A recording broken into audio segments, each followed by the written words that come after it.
Hello दोस्तों, अगर आप भी इलेक्ट्रिकल पे काम करते हैं, इलेक्ट्रिकल इक्विपमेंट पे काम करते हैं तो आज का टॉपिक आपके लिए ही है, क्योंकि आज मैं जो पढ़ाने वाला हूँ आपके सेफ्टी के लिए है। आज का टॉपिक है which is more dangerous, AC और डीसी। लोगों के मन में बहुत सारा डाउट रहता है कि अगर मैं डीसी पे काम करूँगा तो उससे मेरे को नुकसान कम होगा, या फिर कोई बोलता है कि नहीं मैं एसी पे काम करूँगा तो उससे नुकसान मेरे को कम होगा। तो आज का टॉपिक जो है यही क्लियर करने वाला है कि क्या कौन सा सबसे ज़्यादा नुकसानदेह है, एसी नुकसानदेह है या फिर डीसी नुकसानदेह है, या फिर दोनों ही खतरनाक है, और ख़तरनाक है तो किस लेवल तक खतरनाक है, आज हम लोग यही बात करने वाले हैं। बहुत लोगों को पता है कि नहीं भाई करंट लगने से मौत हो जाती है, तो भाई कितनी करंट लगने से मौत हो जाती है, कितना करंट हम कंज्यूम कर सकते हैं, आज की चर्चा इसी पे करेंगे। ठीक है, तो दोस्तों अगर मान लो किसी के करंट लगने से मौत हो जाती है, तो अगर मान लो कि घर में किसी का मौत हो गया, चाहे कुछ भी हो गया, तो सीबीआई आती है, तो हम उनसे पूछते हैं कि भाई ये बताओ कि इसका जो मौत हुआ है एसी करंट लगने से हुआ है या फिर डीसी करंट लगने से हुआ। हमें पता होना चाहिए ना भाई कि अगर एसी करंट लगने से मौत हुआ है या फिर डीसी करंट लगने से मौत हुआ है, तो कैसे पता करेंगे, आज मैं इसमें फिर चर्चा करूँगा इस वीडियो में। ठीक है दोस्तों,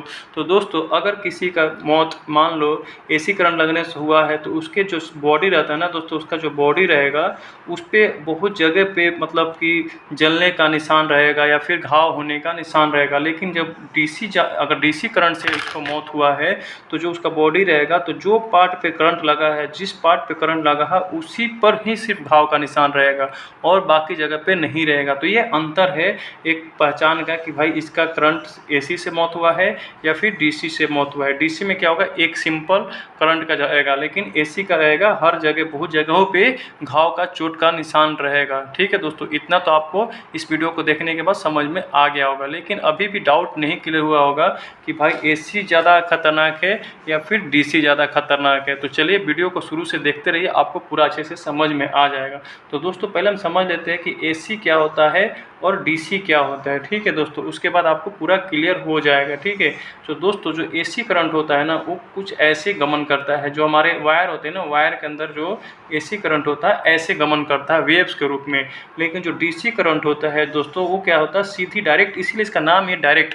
डीसी जो होता है हमेशा एक पे, जैसे पॉजिटिव वे में ही डायरेक्ट गमन करती है, लेकिन जो एसी होता है वो क्या करता है, जीरो से जाएगा एक तक जाएगा, फिर माइनस एक तक आएगा, फिर जीरो पे, जैसे जीरो पे गया फिर एक तक आया, फिर जीरो पे, फिर माइनस वन पे, फिर जीरो, फिर वन, मतलब ऐसे करके क्या होता है, जीरो वन फिर जीरो फिर माइनस वन, ऐसे करके ये चलती है एसी करंट। पहले जीरो पे जाएगी, फिर वन पे जाएगी, फिर जीरो पे आएगी, फिर माइनस वन पे आएगी, ऐसे करके गमन करती है। ठीक है दोस्तों, हमारे बॉडी में भी ऐसे ही करंट प्रवाहित होगी। ठीक है, तो दोस्तों अगर देखा जाए तो क्या हो रहा है कि जो एसी करंट हो रहा है उसमें क्या हो रहा है कि एक बार जीरो हो रहा है, एक बार वन हो रहा है, एक बार जीरो हो रहा है, एक बार वन हो रहा है। माइनस वन भी एक तरह से पॉजिटिव ही सिंबल है। ठीक है, इसमें भी मतलब कि करंट ही है, इसमें करंट, ऐसा नहीं है कि माइनस है तो इसमें करंट नहीं है, इसमें करंट है, लेकिन इसका जो रूप है वो माइनस में है। और लेकिन जीरो जो है, इसमें इस टाइम पे जब जीरो है वैल्यू, तो उस टाइम पे कोई भी करंट नहीं है। तो क्या हो रहा है कि करंट लग रहा है छोड़ रहा है, लग रहा है छोड़ रहा है,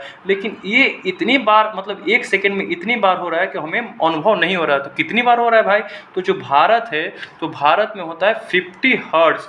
जो फ्रीक्वेंसी होती है ना दोस्तों, फ्रीक्वेंसी वो 50 हर्ट्ज होता है। मतलब फ्रीक्वेंसी बोलने का मतलब ये है कि एक बार में कितनी बार इसने साइकिल पूरा किया, एक सेकेंड में, एक सेकेंड में कितना साइकिल ये चला, मतलब zero one zero minus one फिर जीरो, इतना को एक साइकिल बोलते हैं। मतलब समझ रहे हो ना, एक साइकिल बोलते हैं। तो भारत में होता है 50 हर्ट्ज, मतलब एक सेकेंड में ये 50 बार एक साइकिल पूरा करता है। मतलब zero one zero minus one zero, मतलब यहाँ तक उसका एक साइकिल बोलते हैं। तो 50 बार ये on off on off on off हो रहा है। मतलब क्या हो रहा है कि अगर किसी को करंट लग रहा है तो वो लग रहा है छोड़ रहा है, लग रहा है छोड़ रहा है, लग रहा है छोड़ रहा है, तो मतलब हमारी बॉडी को पूरा ये झकझोर दे रहा है, झटका पूरा दे रहा है। लेकिन हम छुड़ा नहीं सकते, क्योंकि इतनी बार फ्रिक्वेंटली हो रहा है, एक सेकेंड में 50 बार होना, समझ लो कितना, हम लोग को मौका ही नहीं मिल रहा कि जब जीरो हो तो उसको हम लोग हटा सके। वो छोड़ ही नहीं पा रहा, जैसे छोड़ रहा है फिर पकड़ ले रहा है, छोड़ रहा है फिर पकड़ ले रहा है। तो इसीलिए हमारी बॉडी पे बहुत जगह चोट लगता है। लेकिन जो डीसी करंट होता है दोस्तों, वो क्या होता है कि डायरेक्ट ये चलता ही रहता है, चलता ही रहता है। अगर मान लो हमारे हाथ कहीं डीसी सप्लाई पे लग गया, डीसी सप्लाई पे लग गया तो वो क्या छोड़ेगा नहीं, लेकिन उसी जगह पे पूरा चोट पहुंचाएगा। ठीक है, तो मतलब ये क्या करता है दोस्तों, हमारी बॉडी को नुकसान देता है, पूरा फुल नुकसान देता है, एक कंटिन्यू नुकसान देता है। लेकिन क्या एसी करंट क्या होता है, जो बॉडी को नुकसान दे रहा है लेकिन पूरा झटके के साथ दे रहा है। तो ये जो एसी करंट होता है दोस्तों, ये हमारे हार्ट के लिए बहुत ही खतरनाक है। समझ रहे हो ना, हार्ट क्या है, ऐसे ही पंप चलता है ना, जैसे हार्ट ऐसे ही चलता है, धड़कता है, रुकता है, धड़कता है, रुकता है। तो ये क्या उसी को फर्क करता है। इसीलिए हमारा डेथ जल्दी होने का संभावना किसमें है, हमारी डेथ होने की संभावना एसी में जल्दी है। लेकिन डीसी जो क्या करता है, हमारे मसल्स पे प्रभाव पड़ता है। इसीलिए हम लोग को ये बहुत ज़्यादा गहरा चोट देता है कि एक ही चोट में हम लोग डेथ हो जाता है। तो ठीक है दोस्तों, इतना भी हम लोग समझ के एसी और डीसी। लेकिन अभी भी मन में डाउट आ रहा है कि कितना करंट लेंगे तो एसी खतरनाक है और कितना डीसी का खतरनाक है। तो दोस्तों, जो हमारा 0.5 मिली एम्पियर, सोचो कितना कम है, 0.5 मिली एम्पियर का जो करंट होता है ना दोस्तों, अगर आपके बॉडी में लग रहा है, चाहे वो एसी से लगे या डीसी से लगे, तो हम उसको अनुभव कर सकते हैं, फील कर सकते हैं कि हाँ हमें कुछ हुआ है। ठीक है, अनुभव कर सकते हैं। अगर यहीं करंट की साइज बढ़ते हुए 20 मिली एम्पियर हो जाए, 20 मिली एम्पियर, तो हमारी क्या होगी, डेथ हो जाएगी। ठीक है, इतनी छोटी सी अमाउंट 20 मिली एम्पियर ही हमें डेथ के लिए काफ़ी है। ठीक है दोस्तों, अब लोग बोलते हैं कि ये करंट से डेथ लगता है या वोल्टेज से डेथ लगता है। लोगों के मन में ये भी आता है ना कि नहीं, 1000 वोल्टेज का मतलब लगेगा, जैसे होता है ना कि 1000 वोल्ट लग गया, 440 वोल्ट लग गया, कोई बोलता है 220 वोल्ट लग गया। ऐसे करके लोगों के मन में डाउट आता रहता है कि कितने वोल्टेज पे करंट लगेगा तो हमें मौत हो जाएगी, लोग सोचते हैं। तो देखो दोस्तों, वोल्टेज और करंट जो होता है ना, दोनों अलग अलग चीज़ें हैं। जैसे होता है ना कि गन हो गया और बुलेट हो गई, मान लो बुलेट हो गई, तो अगर हम बुलेट हमारे पास अकेला रहे तो हमें कुछ नहीं होगा, अगर हमारे पास सिर्फ गन रहे तो हमें कुछ नहीं होगा। लेकिन हमारे पास गन और बुलेट रहेगा तभी हम किसी को मार सकते हैं। तो ये क्या होता है, वोल्टेज और करंट भी ऐसा ही है। अगर वोल्टेज है तभी करंट प्रवाहित होगी। वोल्टेज क्या होता है, सोर्स होता है कि कितना करंट आपसे प्रवाहित होगा। अगर मान लो कि ये जो बैटरी है, ये 9 वोल्ट की बैटरी, मैंने इसको टच कर दिया, लेकिन क्या होता है कि अगर मान लो 9 वोल्ट की बैटरी है, लेकिन हमारे शरीर का रेसिस्टेंस ही बहुत ज़्यादा है, रेसिस्टेंस ज़्यादा है, तो क्या होगा कि हमारे शरीर से इतना करंट ही नहीं प्रवाहित होगा।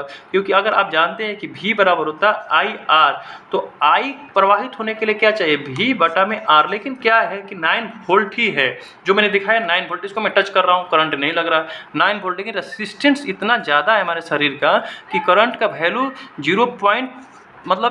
5 मिली एम्पियर भी नहीं आ पा रहा है कि मैं अनुभव कर सकूं, इतना भी नहीं आ पा रहा है कि मैं अनुभव कर सकूं। ठीक है, इसीलिए हमें क्या है, करंट नहीं लग रहा है।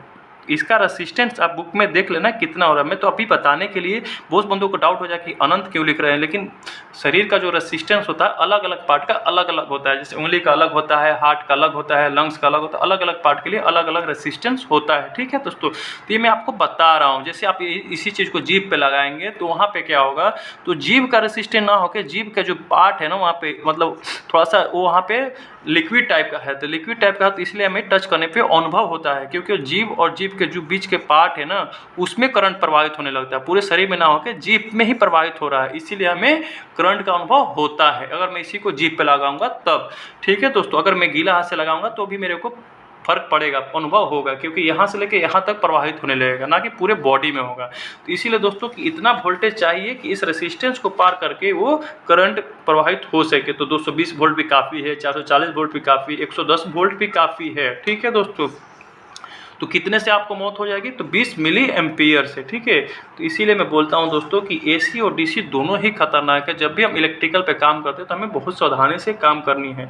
लेकिन जो एसी करंट होता है वो मोर डेंजरस है। क्यों, क्योंकि वो क्या होगा, पूरा हमें शॉक देगा, शॉक टाइप का, समझ लो जैसे मैंने बोला, वो क्या करता है, ऐसे जो प्रवाहित हो रहा है ना करंट, ऐसे करंट प्रवाहित हो रहा है तो हमारे पूरे बॉडी को वो शॉक देगा। इसलिए हमें हार्ट को ये फर्क पड़ता है, हार्ट पे ही ये अटैक करता है, इसीलिए हमारी मौत जल्दी होती है एसी में। तो अभी आपको पता चल गया होगा कि एसी ही सबसे खतरनाक है। वैसे तो खतरनाक डीसी भी है, लेकिन सबसे ज़्यादा खतरनाक एसी है।